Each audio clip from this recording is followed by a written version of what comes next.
вечер, Атанаси. Слушила и се на майка му, иначе денеска се фатени на дело.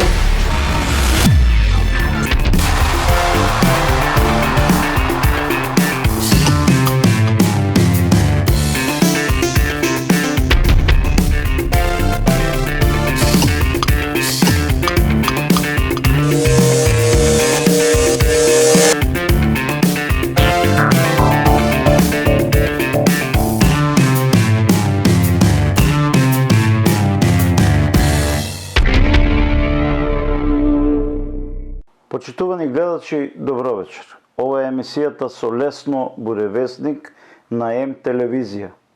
Есенски циклус. Денеска ќе разговараме, тоест ќе ви раскажам сторија за електроенергетскиот полураспаднат систем во Република Македонија. Поради тотална неспособност, ама и поради алчност на Лазар Узунчев, генерален директор на АДСМ во државна собственост, еден блок од трите термоблокови во Рек Битола не работеше 3 дена, па беше оспособен и пуштен во работа. Денес од АДСМ излегува со јавно соопштение дека другите два термоблокови од 8 часот и 22 минути утрово се исклучени од работа поради наводно навремено активирање на заштитата. Пообјаснуваат во соопштението дека не е предизвикана штета врз термоелектраната Битола 1.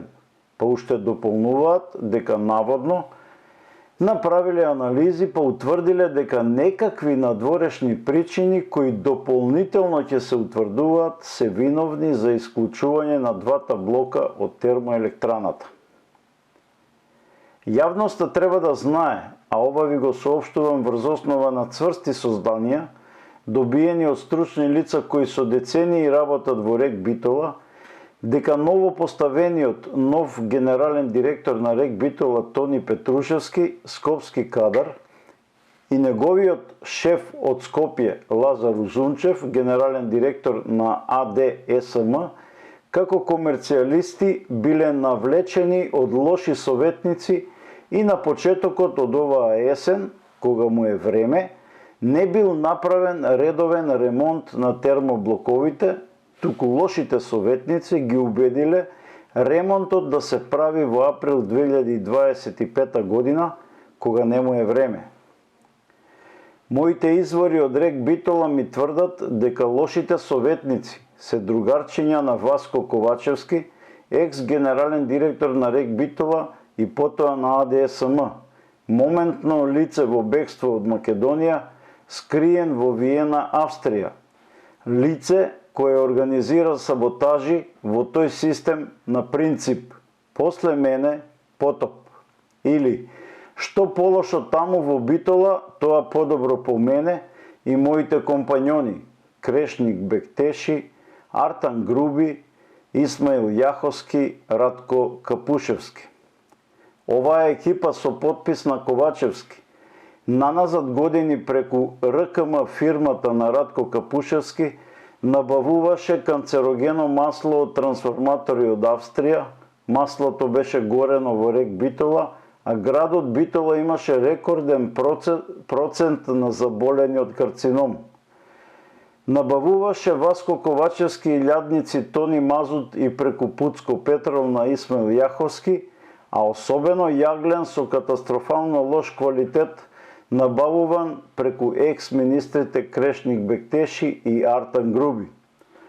Во истата криминална екипа беше вклопен и белорускиот конзул во Македонија Борче Марковски со неговата компанија Марковски, фирма рекордер по добиени измислени тендери во вкупен износ од 154 милиона евра, главно за ископ на јаглен кој никако да биде ископан.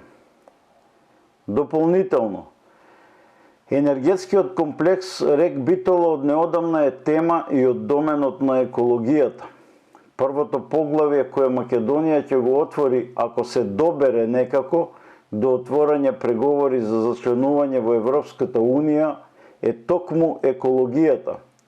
А Рек Битола има огромна депонија на која е складирана јаловина, опасна по екосредината. Пред 3 години имаше иницијатива од еден екс-комунален директор вработен во општина Новаци, на чија територија се наоѓа рек Битола.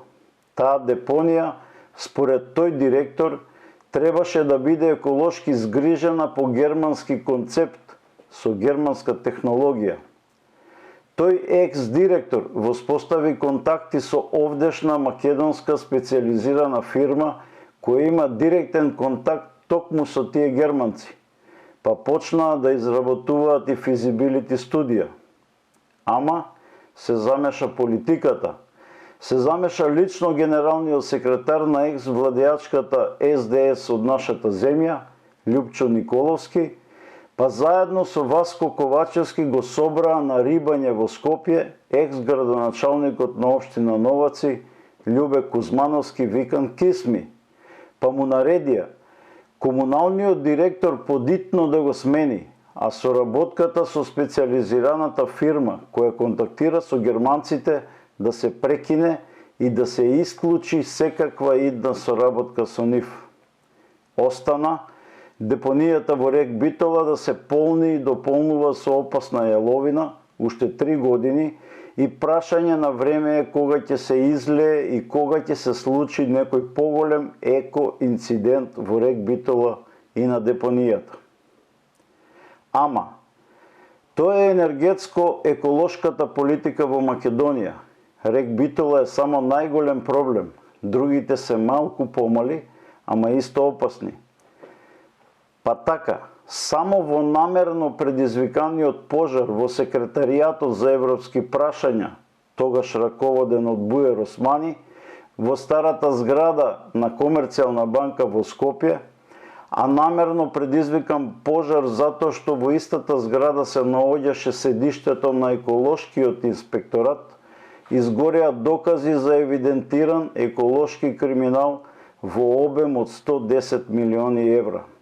Таа зграда така била стручно намерно запалена да ќе изгорела цела доколку новинарот и генерален директор на Македонската информативна агенција Драган Антоновски дента го немал во својот лаптоп планот на зградата, па според тој план пожарникарите се водели и дошле до критичните точки за влез и гаснење на пожарот.